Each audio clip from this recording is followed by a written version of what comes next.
Okay? Okay. All right, so we have a particularly good audience here today. So let me begin the usual way. Any questions? No questions. This is your chance to have your personal questions answered. All right, what I want to do today is two things. I want to discuss the MG1Q with finite waiting room, which I started last time. And then I want to discuss the MG1Q with batch arrivals, which are two versions of MG1. The MG1 with finite waiting room is very important because, for example, in telecommunications, you often have the question as to how large a buffer to design. So we'll assume that we have a system here with n waiting positions or buffer positions. And if a customer arrives and he finds all the buffer positions occupied, then he's lost. So you want to figure out how to calculate pi sub n plus 1, which is the probability that an arriving customer will find n plus 1 customers present. That is, the server occupied and all n waiting positions occupied. And in that case, that will be a lost customer. So that's the objective.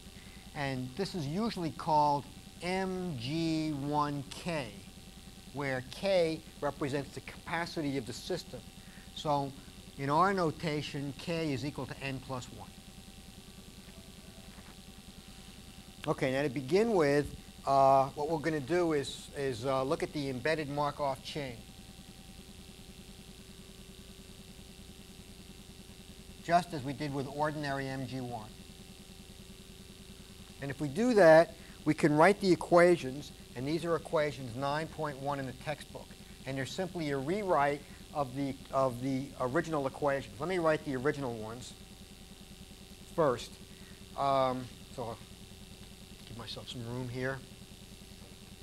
Originally, we said that the probability that a departing customer leaves behind J is equal to the probability that the preceding departing customer left behind 0, and then during the service time of the next customer to enter service, exactly J new customers arrive.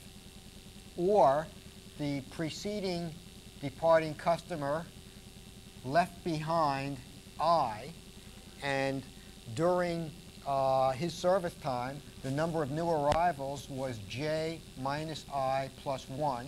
And then we sum that as I ran from 1 to J plus 1. And we had this true for every value of J.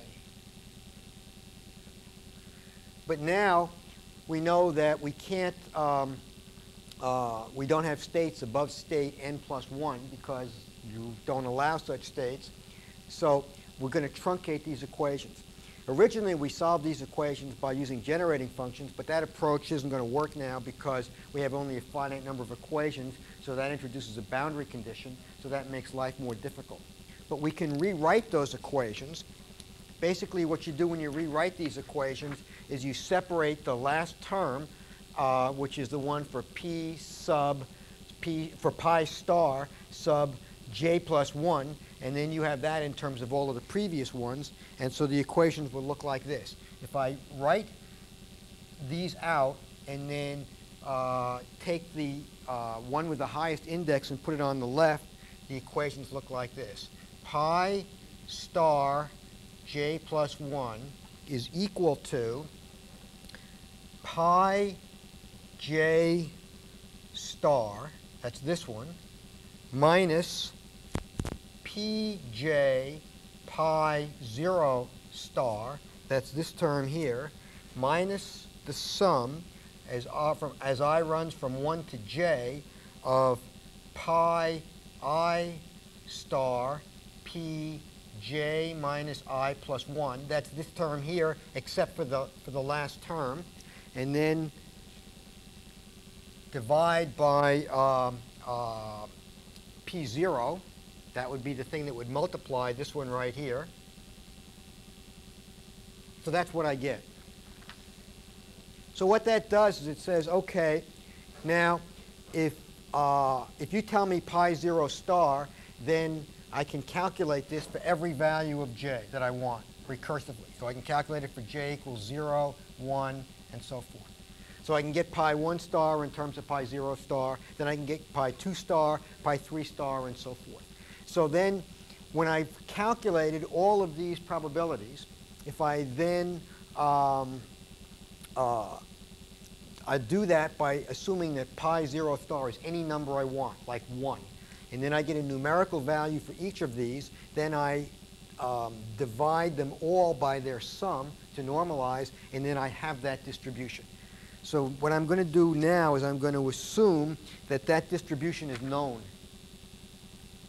So what that means is that from this, I was able to calculate, and I know now, pi 0 star, pi 1 star, and so forth.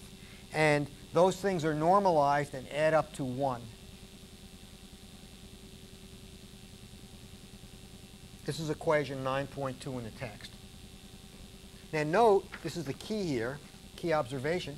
Note that, that I can calculate the probability that when I depart, I leave behind n.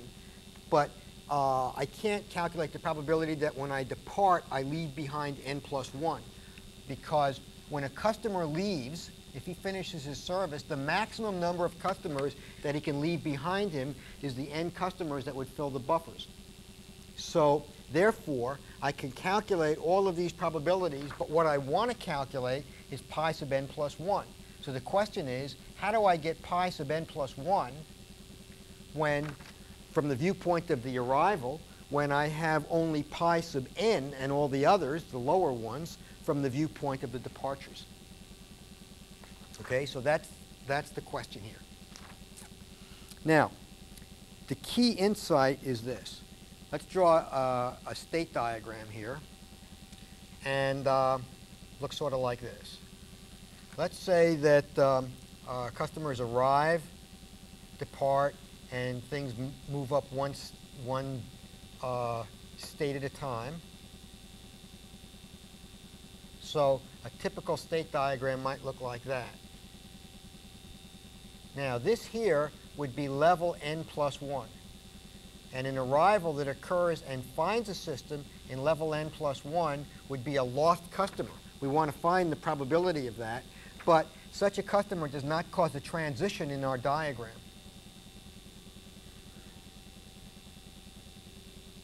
Now what we've calculated here are the probabilities that at a departure epoch I have left behind n.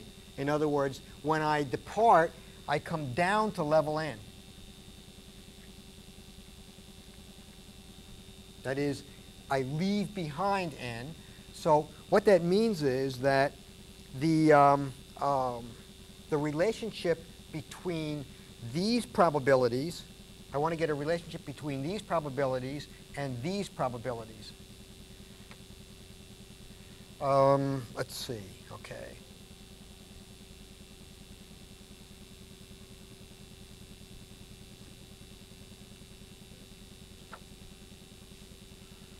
So here I have these n plus 2 probabilities from the viewpoint of the arrivals, and I have the n plus 1 probabilities from the viewpoint of the departures, and these guys are known, and I want to calculate these from those. And I can't use directly the theorem that says that pi j star is equal to pi j. They can't possibly all be equal because there's more of these guys than there are of these guys. Okay, but now here is the observation, which is equation 9.3 in the text. And that is that this statement is in fact true as long as I make the condition that I'm not counting the arrivals that occur when the system is in state n. So what I claim is that pi j star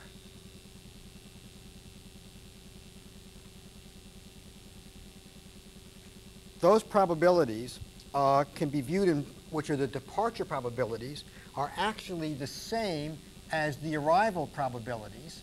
That's the same as the probability that an arrival finds j, given that the arrival that finds j, that arrival does not occur when I'm in state n plus 1, that the state is less than or equal to n. Okay? Yes. Yes, I think I made a mistake there. Okay, and that's why I want to repeat this. But this is a tricky piece. Okay, so here's my claim. What this means is that I'm going to be looking at this diagram. Okay? But I'm only going to be considering the arrivals that occur when the system is not busy. Because when the system is completely busy, those guys don't have any departure counterpart. So what I'm going to do is I'm going to claim, this is where you have to go home and think about this and convince yourself. Because I could say it in words, but you've got to say, yeah, what this means is that the state distribution for those states for which there's a correspondence between the states, in that case, those probabilities are proportional. So if they have the same number of states, then the probabilities are equal. But if there's a state that these guys see that these guys don't see, then the essential equality that I had before is simply to say, well, these guys and these guys obey the same equations. Because if I disregard this stuff at the top, then I can see that finding J, if I know that I'm not talking about the case in which the number that I find is n plus 1, is therefore the same thing as leaving J. So that means that the departure probability from state J is the same as the conditional arrival probability for state J, given that the arrival that I'm talking about does not occur when all of the buffers are occupied. But as long as I'm not talking about arrivals that are occurring and jumping off the diagram, then the probabilities are equal. But the probabilities for the departures are all the probabilities. The probabilities for the arrivals are only those probabilities that do not occur when I'm at the boundary. So that means that the departure probability is the conditional arrival probability, given that the arrival does not violate that boundary condition. Okay, so this is the key insight, and you got to convince yourself that it's true. Although after all these years now, there's no doubt that it's true. This has been derived zillions of different ways. Okay, now if we take that as being true, then we can rewrite this using conditional probability. And we could say that's the probability that the arriving customer finds J. Remember, we're using n to represent what the arrival sees. And that number is less than or equal to little n, divided by the probability that big N is less than or equal to little n. But that numerator, that's the same thing as saying that in this numerator, the probability that n is equal to j and less than or equal to little n is the same thing as the probability that the arrival finds j, as long as the j that I'm talking about is less than or equal to little n. So the numerator is the probability that n, the number that I find, is less than or equal to j, and the denominator is the probability that n is less than or equal to little n. Now, that, by definition, the numerator is pi j, and the denominator is some constant. So the constant that I have here is simply equal to the probability that the number that I find is less than or equal to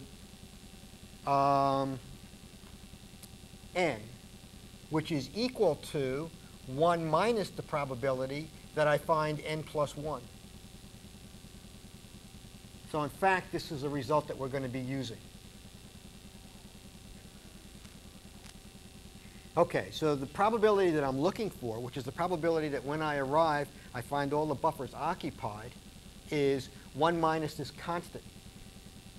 And this constant is going to be obtained from a normalization, because what we have here now is that the probabilities that I'm looking for are proportional to the probabilities that I already know,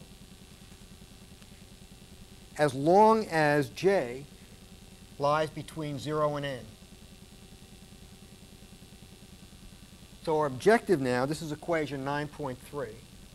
Well, that's what I said. That's 9.3. Okay, so the objective now is we've calculated these. What we do is we figure out the value of C, and then we use that value of C over here to calculate pi n plus 1. Okay, so everything depends on this statement here. If you believe that, then we're okay. Okay, so now what we have to do is we have to figure out how to calculate the pi n plus 1 right here. So now I'm going to use these offered and carried load arguments. The carried load, which we've called A prime, that's the average number of busy servers. And in a single server system, that's therefore the probability that the server is busy. And so from the viewpoint of the outside observer, that's P1 plus P2 and so forth plus Pn sub n plus 1.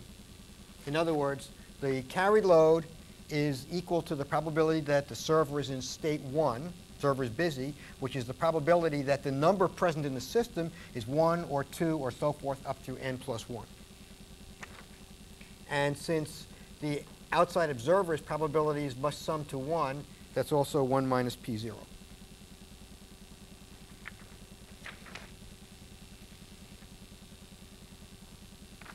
So A prime must equal 1 minus P0, but P0 is equal to pi 0 because of pasta. Okay, equals 1 minus pi 0, that's because of pasta. That is, the outside observer and the arriving customer see the same thing. The fact that there's a boundary condition is irrelevant here.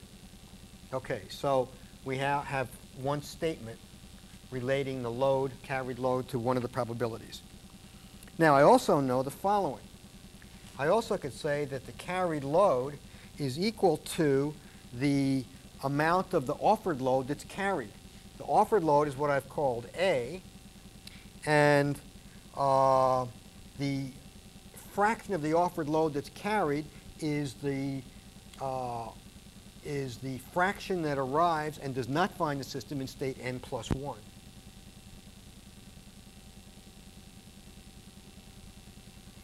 Actually, this result can be obtained from L equals lambda W. I argue just using that verbal interpretation of loads by saying that carried load equals offered load times fraction of offered load that's carried. So if pi n plus 1 is the fraction of arrivals that are lost because the buffers are occupied, 1 minus it is the fraction of arrivals that are not lost. And so if I multiply the offered load by that fraction, then I get the amount of load that's carried. To be more mathematical about it, I could say this using L equals lambda W. The carried load is equal to the average number of busy servers. So I will take the server to be the system, and then I will equate the rate at which the average number in system to the rate at which I enter the system times the average time I spend in the system. Okay, now the average time that I spend in the system, the W, is tau, if the system is the server. The lambda would be the rate at which I enter the server. What's the rate at which I enter the server? Well, that is the rate at which arrivals occur multiplied by the fraction of those arrivals that are not lost because the buffers are occupied. The lambda times the tau is the A, and so I have that relationship between carried and offered loads.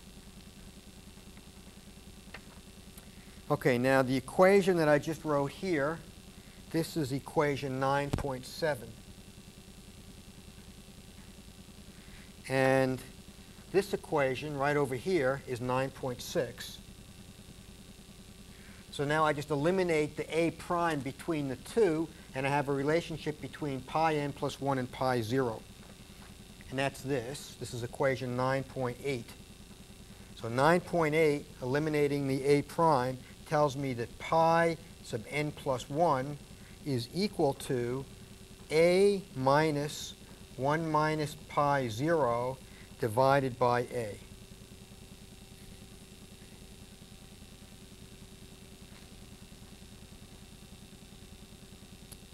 Okay, now let's see. If I take 9, 3, this one here, and 9, 8, which is this one here, and substitute it into 9, 4. Which one is 9, 4? 9, 4 is this guy right here.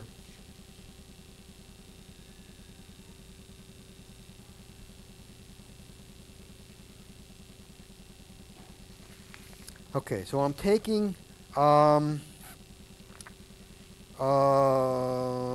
let's see, 9, 3 and 9, 8, and I'm putting them into here.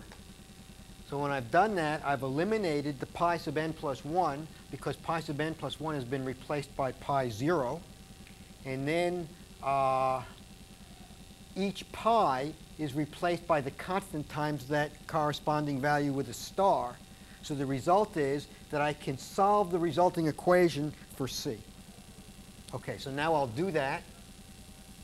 Okay, so let me write down what I get here. So I'm going to put 9, 3. All right, so here's my strategy. I take 9, 3, which is this guy, and 9, 8, which is this guy, and I put them back into 9, 4, and then I solve for C algebraically, and what I find is that C is equal to 1 over pi 0 star plus A times the sum of the pi j stars as j runs from 0 to n. That's equation 9.9.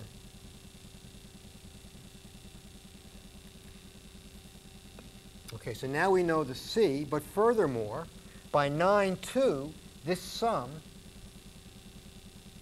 is 1.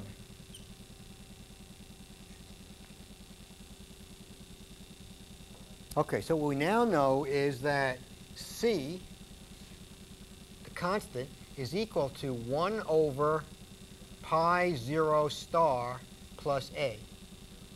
A, of course, being lambda times tau. So that's equation 9.9.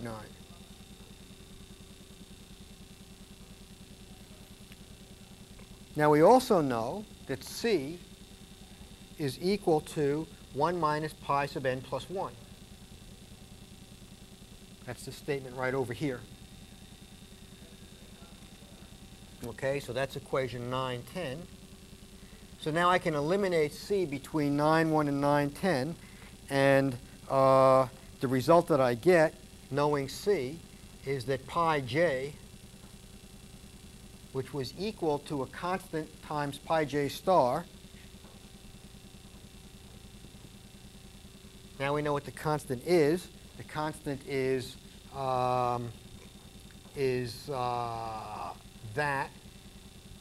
And so the result is that pi j is equal to pi j star divided by pi 0 star plus A. But this, of course, is for j running from 0 to n.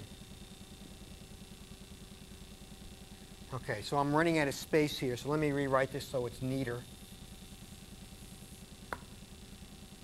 Okay, so what we know is that, that's our starting point, that for j running from 0 to n, the pi's and the pi j stars are proportional, and we know what the proportionality constant is, so that tells us now that the pi j is equal to the pi j star divided by pi 0 star plus A for j equals 0 through n.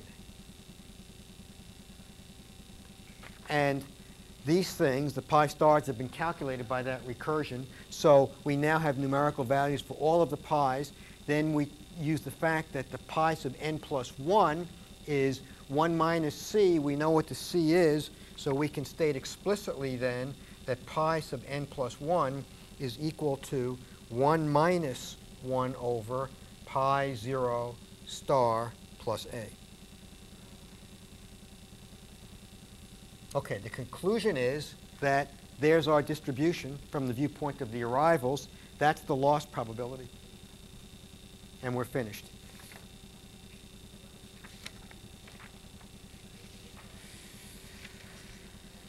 Okay, does that make sense? So there's a lot of algebra here, which is confusing. But the key point is that the arriving customers' probabilities are proportional to the departing customers' probabilities. And since we can calculate the departing customers' probabilities, we can calculate the arriving customers' probabilities by calculating the proportionality constant. And that gives us this answer here, but then we have to still separately have another piece of information to calculate the probability that an arrival finds state n plus 1 because we don't have a corresponding probability for a departure. And the strategy to do that is to relate the offered load and carried load. And that allows you to calculate, that gives you the extra equation needed to calculate this probability, and the end result is that you have the whole mess.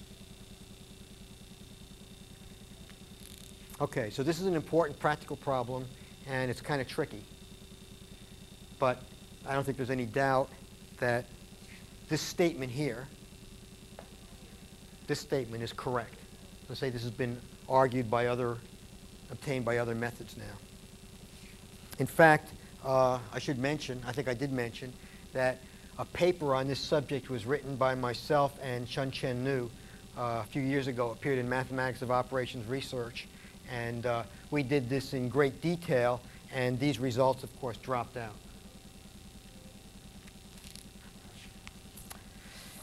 Okay, so are there any questions from the eager audience? If not, let me go to the next topic, the MG1Q with batch arrivals. And I don't think that'll really take that long, so maybe we can quit early today.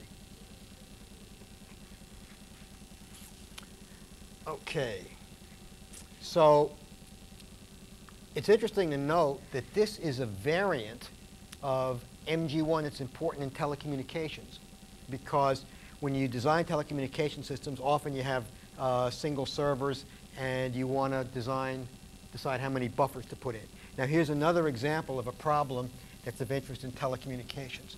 So this is the MG1 with batch arrivals.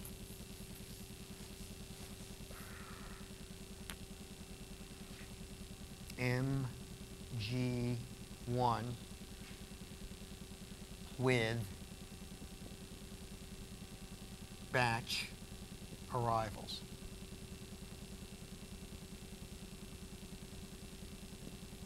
Sometimes people write it like this, MGX with an exponent there, where the X indicates that the arrivals arrive in batches of size X, and X is a random variable. I don't know whether I like that notation or not. But what we're assuming now is that the arrivals occur according to a Poisson process in the following sense. Each batch arrives according to a Poisson, is an arrival in the Poisson process. And whenever an arrival point occurs, then at that time, there's a number of customers that come in that batch. And that number in the batch is itself a random variable. So in this particular case, where all the batch sizes are of exactly 1, then you reduce to the ordinary MG1Q. Okay, now in data communications, you can take the batches as being messages in which there's a message is made up of a number of packets, let's say, and the number of packets itself is random, but the individual packets are sent as units. So that would make this thing like a model with batch arrivals.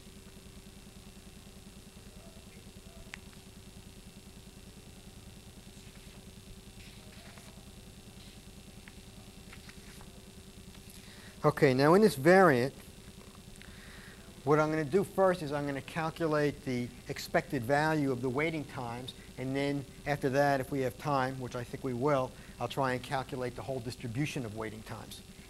So the first thing to recognize is that the way you handle something like this is you try and reduce it down to something that you already know.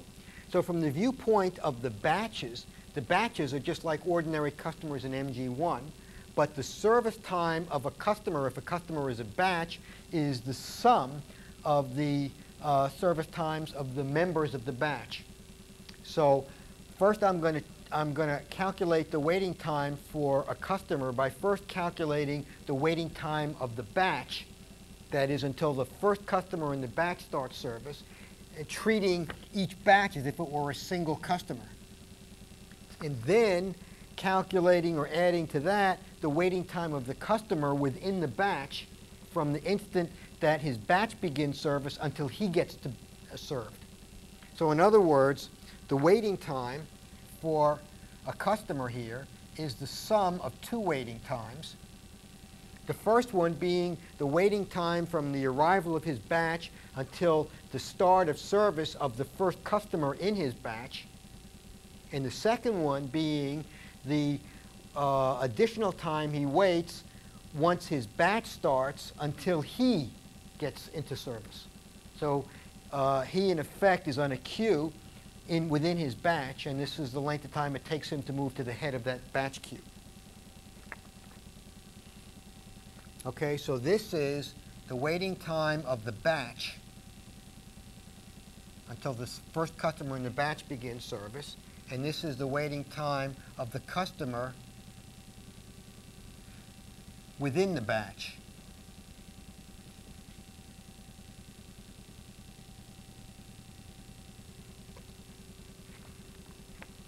Okay, so let's write down the expected value of W1. Now, from the point of view of W1, we're treating the batch as a customer. So now we can use the Pollaczek-Khinchin formula. So the Pollaczek-Khinchin formula says, in general, for MG1, the expected value of the waiting time is equal to rho tau divided by 2 times 1 minus rho times 1 plus sigma squared over tau squared. Okay, so now we'll just apply this formula. So what's the rho? The arrival rate of the batches is lambda. Remember that the rho is equal to lambda tau. So the arrival rates of the batches is lambda. Now what's the tau? Well, the tau is the average service time. In our case, we have a batch, and let's say that the average service time of a customer in the batch is tau, but the batches themselves are random, and let's take the expected batch size as being m. So this is going to be lambda m tau, and then the tau part will also be m tau. So I square that. Okay, so the m that fits in there is the expected batch size.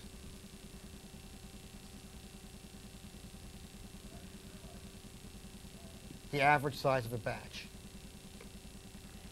Then that's divided by 2 times 1 minus rho. So that's 2 times 1 minus, okay, now rho is the arrival rate times the number of customers on average in a batch times the average time per customer in a batch. As we said before, that's what we use in the numerator. So that's the equivalent of our rho.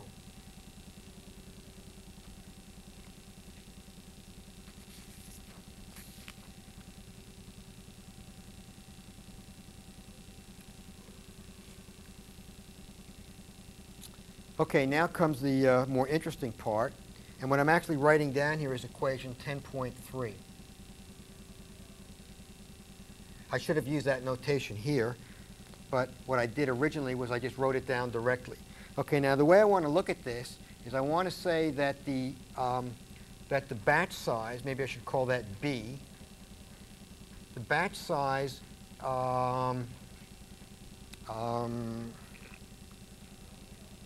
well, there's going to be a certain length of time. Okay, we have to calculate this total service time. So I can use the fact that the total service time, let me call it S sub n of the batch, is equal to x1 up through xn. Now, n is the number of customers in the batch, and it's a random variable. And x is the service time of each of the customers in the batch. So the total time that it takes to serve a batch is a compound distribution. It's a sum of independent, identically distributed service times in which the number of terms in the sum is itself a random variable. So we have exercise 5 on, which is on page 199. And exercise 5 asks us to calculate for this model the mean and the variance of Sn. Okay, so what is the expected value of Sn? As we've already argued here, that's equal to the expected value of n times the expected value of the x's. And we've said that the expected value of n, we're going to take the average batch size as being m, and the average service time as being tau. So the expected value of Sn is equal to m times tau. And that's equation 10.4. Now, what about the variance of Sn?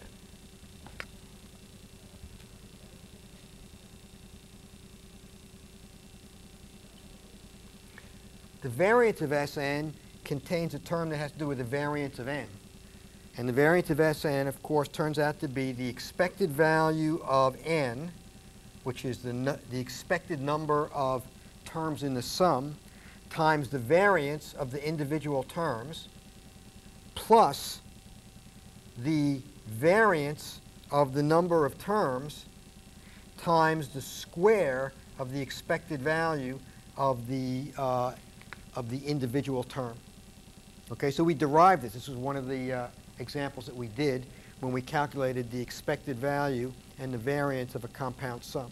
So that means in our particular context that this thing turns out to be equal to, well, m is the expected value of the batch size by definition, and the variance of x by definition is what we've called sigma squared. That's the average service time.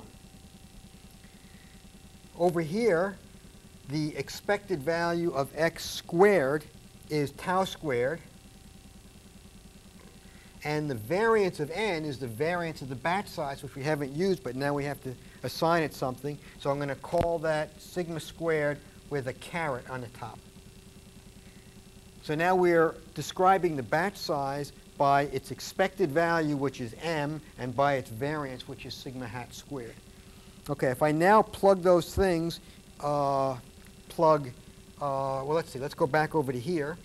According to the Pollaczek-Kinchin formula, this is 1 plus the variance of the total service time divided by the mean squared. The variance of the total service time, since if we treat a whole batch as a customer, is the variance of Sn.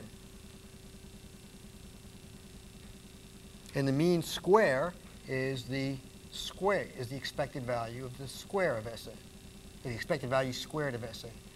So if I now plug this value into here and this value into here, I'll have everything in terms of the parameters of the problem, and that will give me exactly this result here.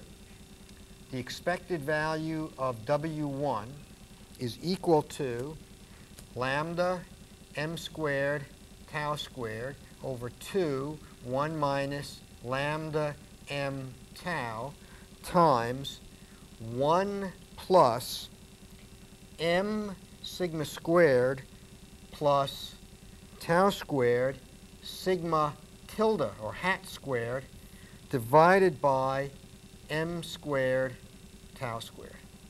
That's equation 10.1, so that's half of our formula. Okay, so we've got the expected value of this guy.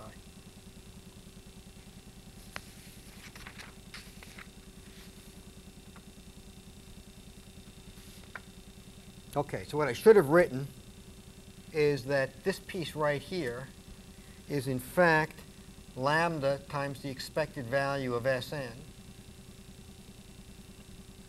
And this piece here is, of course, lambda times the expected value of Sn, that's the rho, and the tau here is the expected value of Sn. Okay, so let me review that.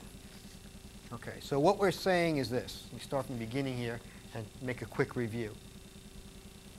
The waiting time for a customer is the waiting time for his batch until the first customer in the batch begins service, plus the additional waiting time until he gets to the head of his batch. So let's first of all look at the waiting time for the batch.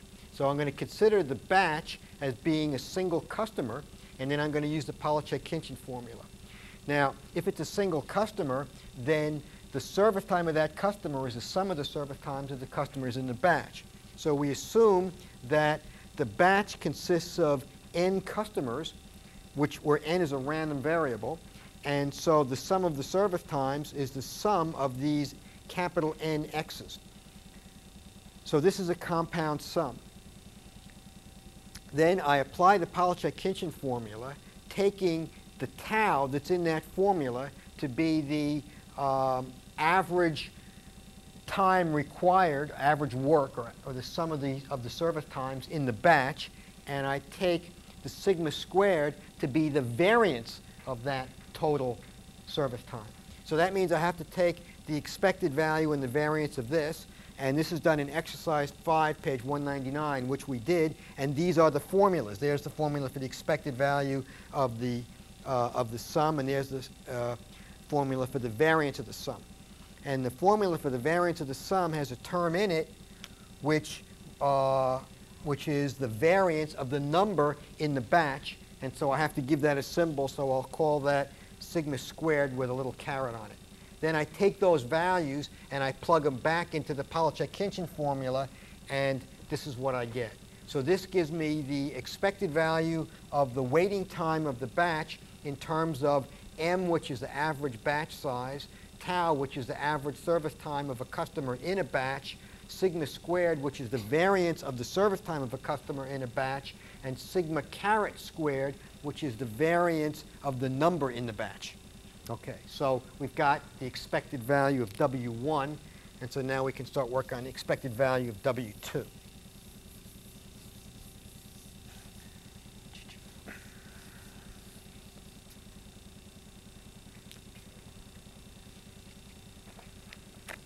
Now, the expected value of W2 is a little bit trickier. And in fact, what's interesting about this problem is that this is a problem in which a mistake, there's an easy mistake to make, and this is different kind of mistake than ordinary in queuing theory in the following sense. Queuing theory tends to be, I think, error detecting. It's not error correcting, but it's error detecting. What I mean by that is if you make a mistake, then when you get the answer, it won't make sense. There'll be something wrong with it, so you'll know there was a mistake and go back and find it. But in this case, if you make this mistake, it doesn't identify itself. The answers still look right, and you can get the wrong answer. And for quite a while, the wrong answer was there in the literature. People were simply ignoring an effect, and it's that same old length biasing effect in a different costume. Okay, so here's what I want to say. We want to calculate, what we're trying to get is the expected value of W2. That's our question. Okay, now what happens here is a customer arrives, a batch arrives, and that batch consists of a bunch of these customers. Now, how many customers are in the batch? We've called the batch size n.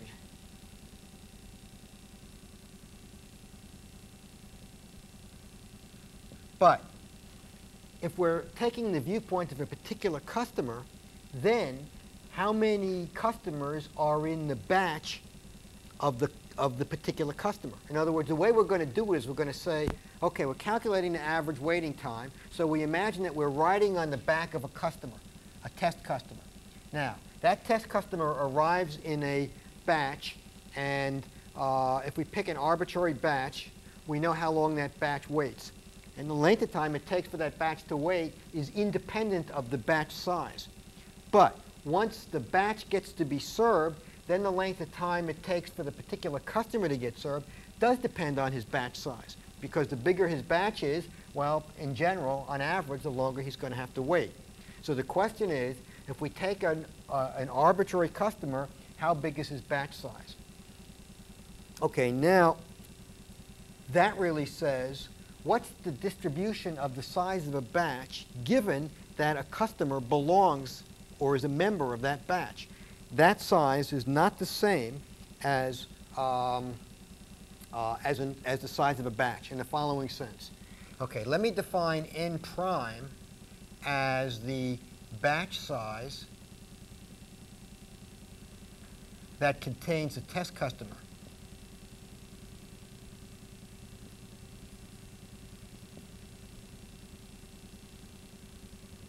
Now, this is just like the renewal theory result. Remember, if we had a renewal process, you had a bunch of intervals, and they had a certain distribution. But if an arrival occurred during one of those intervals, the fact that the arrival is in there makes that interval longer, because you're more likely to pick out long intervals than you are to pick out short intervals. Now, let's take the discrete version of this.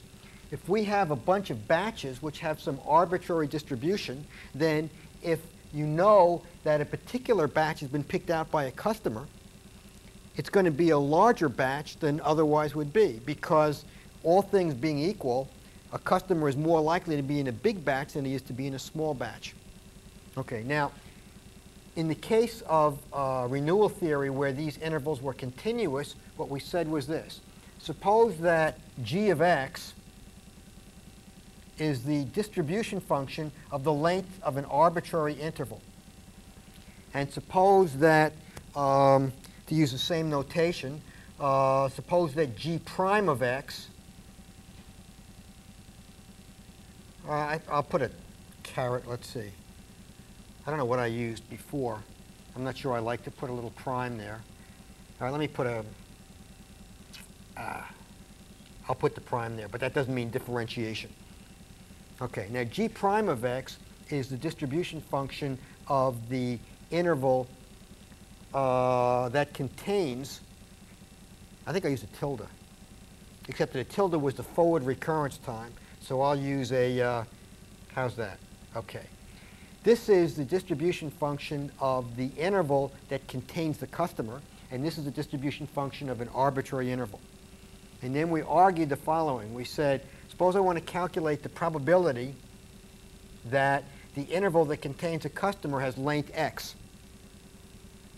We said that, well, the probability that the interval is of length x should be proportional to two things. It should be proportional to the frequency with which intervals of length x occur, which is this, dg of x, and it should be proportional to the length of the interval, which is x. Now, in order to have this integrate out to 1, we have to normalize it, and that's equivalent to dividing by the expected value of the length of the interval. Because if I integrate that thing, x dg of x, I will get the expected value of the interval. So if I divide by that, then that will integrate out to 1. Okay, now, this is in the textbook. It's 719 on page 205. And the way we got this was we first derived the forward recurrence time, and then we went from the forward recurrence time to the distribution function of the total interval. I don't know whether I did it actually in class, but it's in the book. And then we recognized that that answer turned out to be this. And then we interpreted this by saying, well, sure, it's got to be this, because what is this? This says that the probability that this interval is of length x is proportional to both the length of the interval and the frequency with which intervals of length x occur.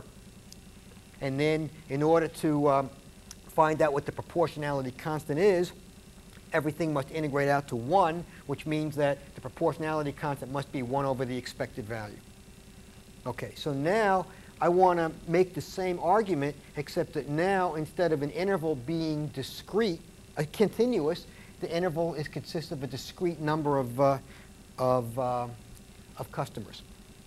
So now, if n prime is the batch size that contains the test customer, my claim, and it's proved somewhere else in the book, so you can look this up, but let's not worry about this for the moment. In other words, you have to convince yourself of this fact, but it's this fact that is the essence. This is what people overlooked. Let's call this n prime. We want to know the probability that the test customer's batch is of size j. And by the analogous argument, I say, well, what I'll do is I'll multiply the probability that an arbitrary or ordinary batch is size j by the size of the batch, and then normalize by dividing by the average batch size. So this is the direct analog of that. This says that the selected interval, selected by an arrival, has a length that is proportional to the length of the interval and the frequency with which intervals of that length occur, with a proportionality constant so that everything adds up to 1. This says the same thing. It says the probability that the batch that contains the customer is of size j is proportional to the frequency with which batches of size j occur and the number in the batch normalized by the expected value. Okay, so that's our key here. This is equation 10.6 in the textbook. So the trick is that in the next formula, what I want to use is the distribution of the n prime, not the distribution of the n, because I have to recognize the fact that if we're taking the viewpoint of the customer, the batch that contains the customer is biased to be larger on average than an ordinary batch that does not necessarily contain any particular customer. Okay, now we're almost there. Now we want to calculate the expected value of W2. So what is that? Well, it's equal to the expected value of the waiting time of the customer within the batch, given that his batch is of size j, times the probability that his batch is of size j, summed over all possible j. So that's straightforward. The point is that for the distribution of batch size, I'm going to use this, not that. That is, I got to use this whole distribution, not just the typical distribution. So that means there's going to be this weighting factor. Okay, so this piece right here is this. All we got to do is get that piece, but that's easy. I claim that that's equal to j minus 1 over 2 times tau. Okay, so this says, on the average, how long does the customer have to wait if in his batch we know there are j customers? So if there are, well, let's see, for example, suppose that there's one customer in the batch. If there's one customer in the batch, then he must necessarily be the first customer, so he waits 0 in addition to his batch waiting time. All right, suppose there were 2 customers in the batch. If there are 2 customers in the batch, then half the time he's customer number 1 and half the time he's customer number 2. So his average waiting time would be tau over 2, and so on. So you can see that what this does is it subtracts off the first position and then puts him halfway after that. Okay, so now what I do is I plug in, I now calculate this formula. So in other words, the expected value of the waiting time within the batch is equal to the sum from j equals 1 to infinity of that piece times j, probability n equals j, divided by m. So notice that when you sum this out, you're going to have a j squared times the probability n is equal to j, which is the second moment of the distribution of batch size. Or in other words, it's going to contain the variance of the batch size. Okay, so now the rest of this is arithmetic. So what I do is I plug, let's see where I have this here. Somehow I seem to have lost that page, but that's not possible. There it is.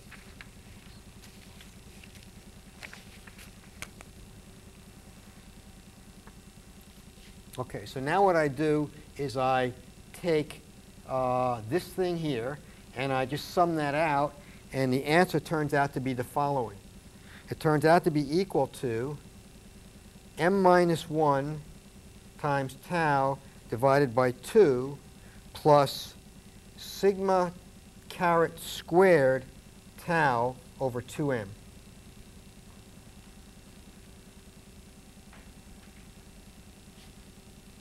That's EW2. Now, if instead of putting in n prime, the distribution of n prime, you would put in the distribution of n so that j was missing, this term wouldn't be in here. And you would get exactly that, which makes perfect common sense. This says that the average time you would wait within your batch is equal to, well, it's exactly this term right here, except that in place of the j, you have the m. So that's the average number in the batch minus 1. So that puts you in the middle, divided by 2. That puts you in the middle, and you multiply that by tau. The thing is that this term over here, of course, can be arbitrarily large, because that variance can be anything. But if you left that term out, there's no obvious reason why it's wrong. So it turned out that a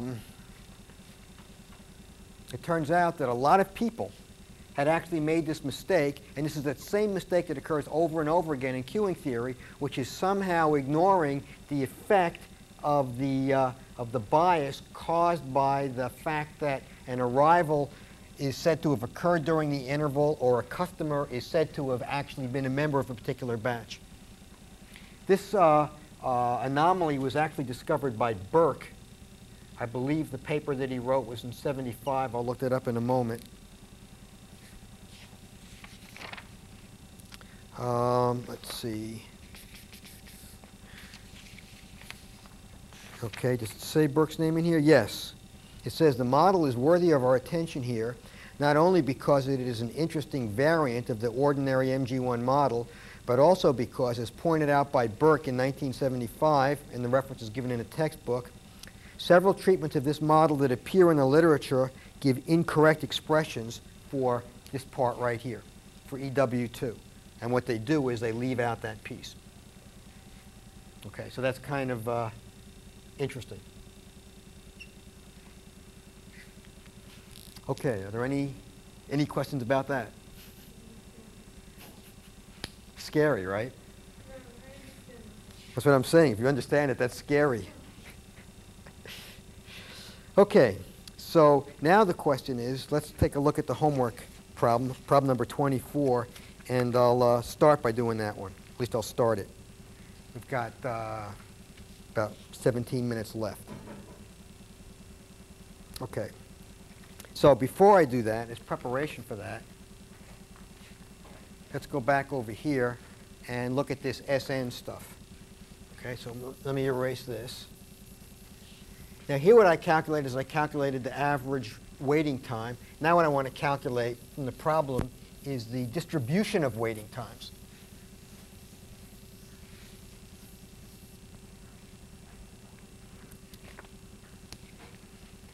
Okay, so what we have here is we have a batch. N is the number of customers in the batch, and S is the sum of the service times of those customers. So S is equal to x1 plus xn. Now what I've used so far is I've just used the formulas for the mean and the variance. But what we proved as an exercise is this. And this was proved in, let's see, this is exercise 5. Well, I wrote it down here. Exercise 5, page 199. Okay, I'm going to, the same exercise, ask you to prove the following. And in fact, what we did is we proved that first, and then we differentiated. That's how we got this. Okay, now what that exercise says is that suppose that phi of S sub n is the Laplace-Dielzhus transform of that sum. Remember now that the x's are continuous although the n is discrete? And the answer is that let G be the generating function of n, the number of customers in the batch, and let phi sub x be the Laplace-Dirichlet transform of the length of time associated with each of those x's. Then the transform of this compound, of the compound sum, is equal to the generating function of the number of the distribution of the number of customers in the sum evaluated at the Laplace-Dirichlet transform of the distribution function of the value of each of the terms in the sum. So you should look back on exercise 5 on page 199 and see that. It's actually easy to prove, and the solution is in the solutions manual. And if you differentiate this, then you can calculate the expected value and the variance.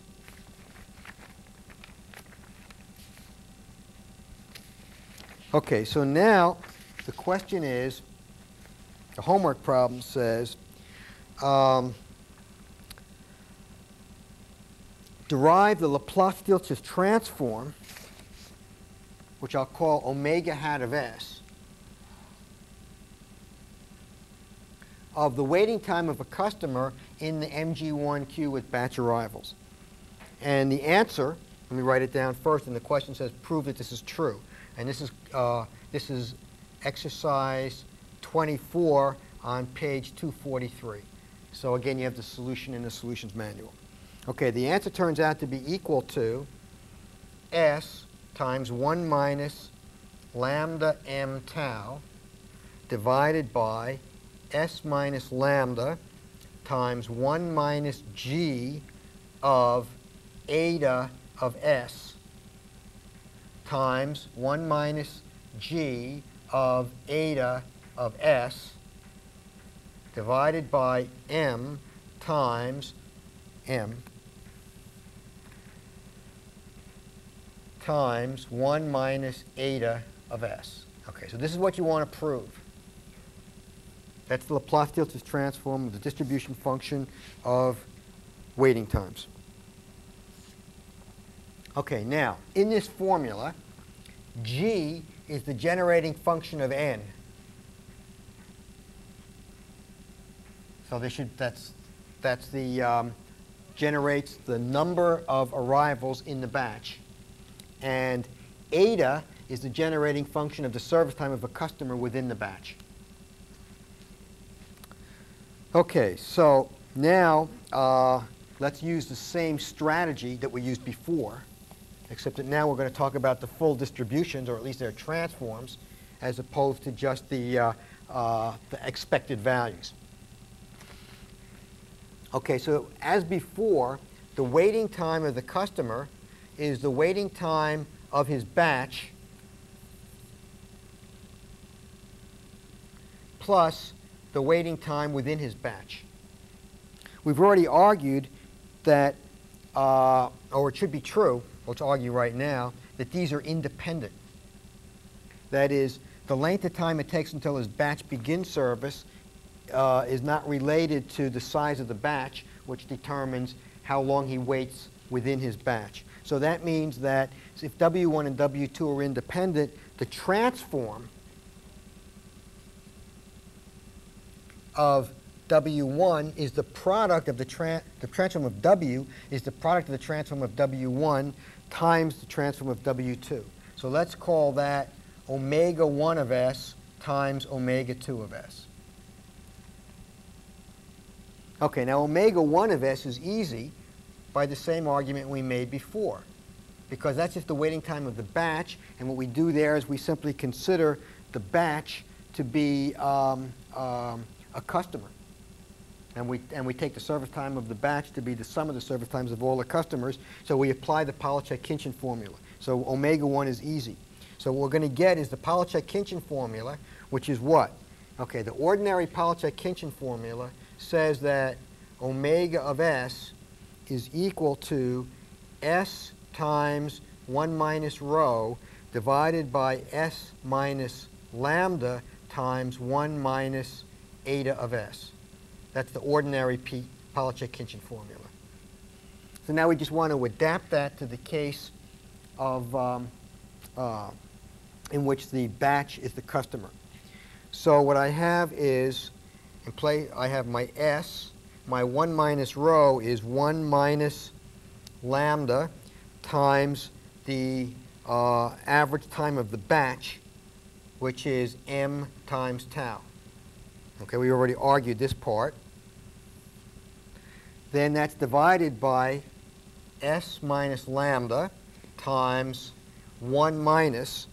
But now in place of eta, eta in the Polychek-Kinchin formula is the service time of a customer, or the transform of the service time of a customer.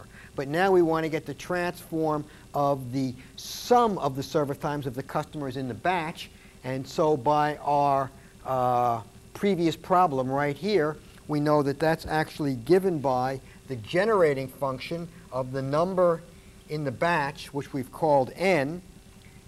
And the argument is the length of time, the service time associated with each of those customers, which is eta. Okay, so omega 1 is known. In fact, there it is.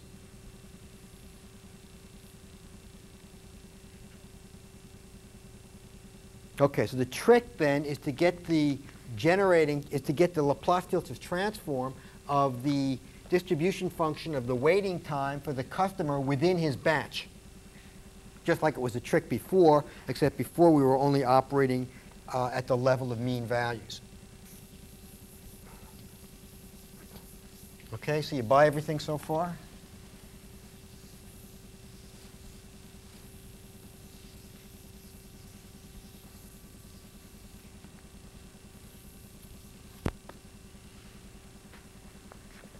So you okay on this one?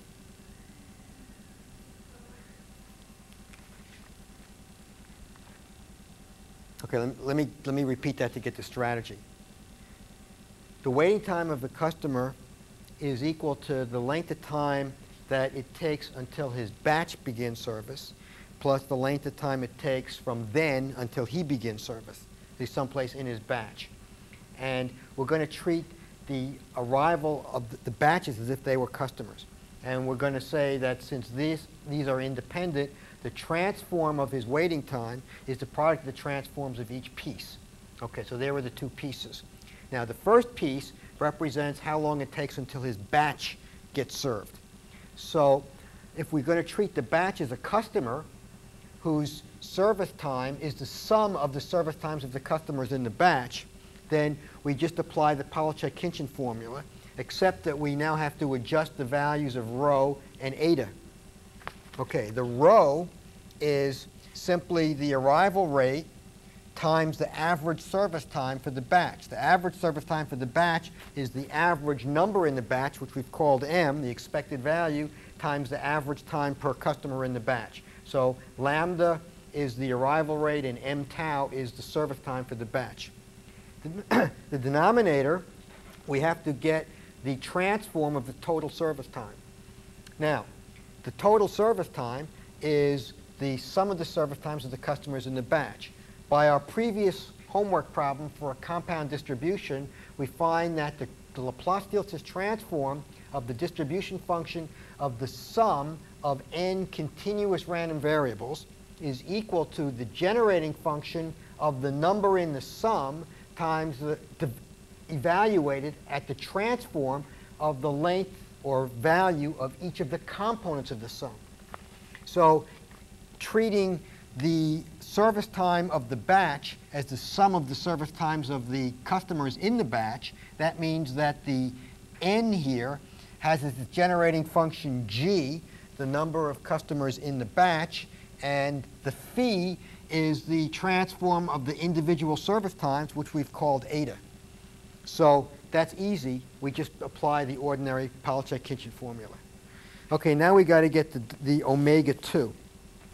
Now, to get the omega 2, we need two things. First of all, there's the number in a batch, which we've called n. Then there's the number in the test customer's batch, which we call n prime.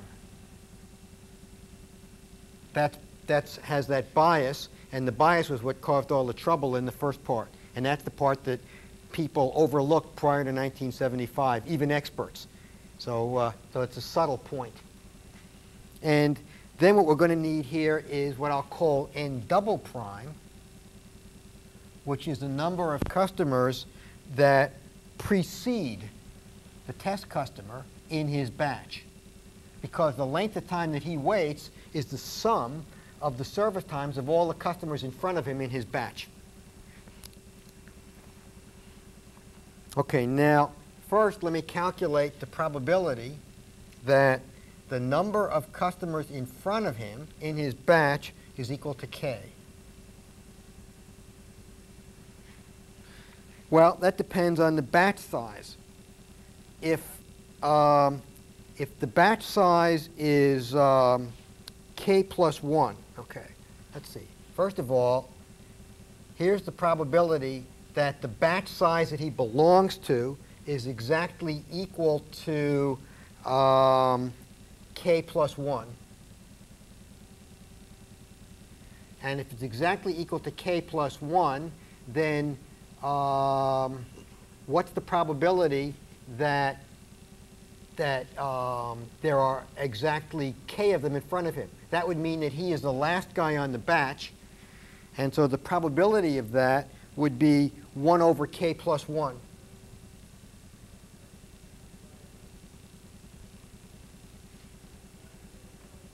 Or the batch size could be k plus 2.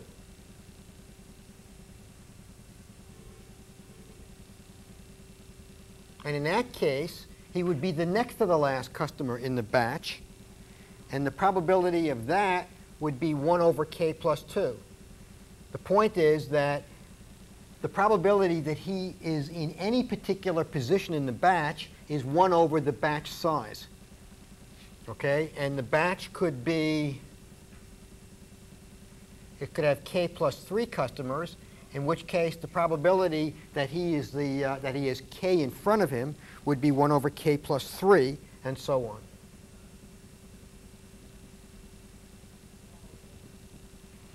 Or, to write it more succinctly, the probability that the number in front of him is k is equal to the sum of 1 over j times the probability that the number in the batch is j as j runs from k plus 1 to infinity. And this is valid for all values of k from 0 on up. Okay, so I'm just rewriting that sum exactly that way. So the probability that within his batch he has k guys in front of him is given by this sum, in which the probabilities within the sum are the biased batch sizes, not the original typical batch sizes. Okay, so the next thing to do is now to replace this by j times the probability that the ordinary batch is of size j divided by m. So now you can sum this out, and when you do, these j's cancel, and you're going to get an answer for this particular thing. Okay, so where we stand at the moment, I'll write it over here, is that the probability that n double prime is equal to k is equal to 1 over m.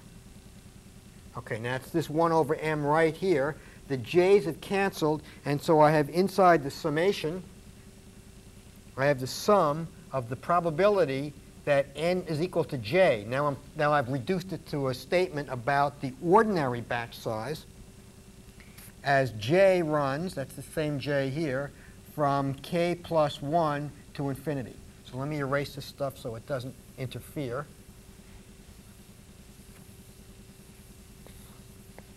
Okay, so now we know the distribution of the number of customers in front of him in the batch.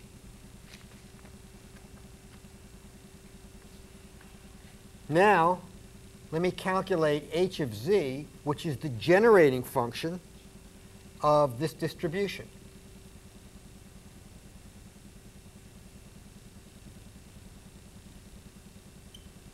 Okay, this is just arithmetic, because all I do now is multiply this by z to the k and sum, so I've got a double sum, and it's shown in the solutions manual that if you actually do that, that will turn out to be equal to 1 minus g of z divided by m times 1 minus z. Okay, so the generating function of the number of customers in front of him is given by this, where g is the generating function of the size of an ordinary batch, and m is the average in an ordinary batch. Okay, now I'm going to calculate omega 2 from that. Remember what omega 2 was? Omega 2 was the transform of the length of time he waits from when the first customer in his batch begins service until he begins service. Now, that length of time is the length of time it takes to serve a number of customers whose generating function is h of z. So how much time is that?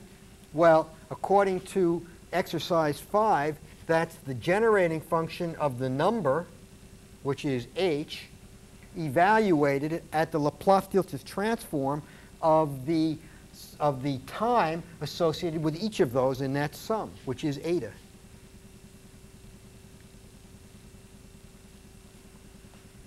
Okay, so all I do is take this h and replace z by eta.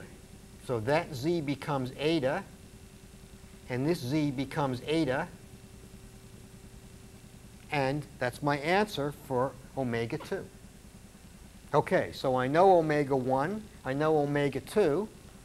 That turns out to be this part right here when I replace z by omega, and I'm done. Now if I differentiate this, I'll get the same results I had before. But furthermore, I have the whole distribution here, or at least I have its transform. Now it turns out that nowadays it's fairly easy actually to evaluate or invert Laplace-Dirichlet transforms numerically. So what that means is if I actually wanted to calculate the waiting time distribution function for customers in MG1 with batch arrivals, I could simply calculate numerically this function for every sequence of S's. There are programs like Maple and Mathematica and things I think will do that for you easily. There are also special programs for queuing theory that will do that, have been developed recently. So it's standard now. I think it's not a big deal to invert this numerically. And so all I have to know is I've got the complete solution now. You tell me what the service time distribution function is, so I know eta. You tell me what the distribution of the batch size is, so I know g, and then everything is done. So this is an interesting, useful, important problem, and it's especially interesting because it has in it a subtlety which, if you overlook it, leads to answers that look like they're correct but are not correct. And prior to 1975, this problem was done incorrectly in books written by very respectable people. So I don't know what the motto of this story is, except that I guess we've run out of time. Okay, so are there any questions about this lecture? Okay, you're a fine audience, and see you next time.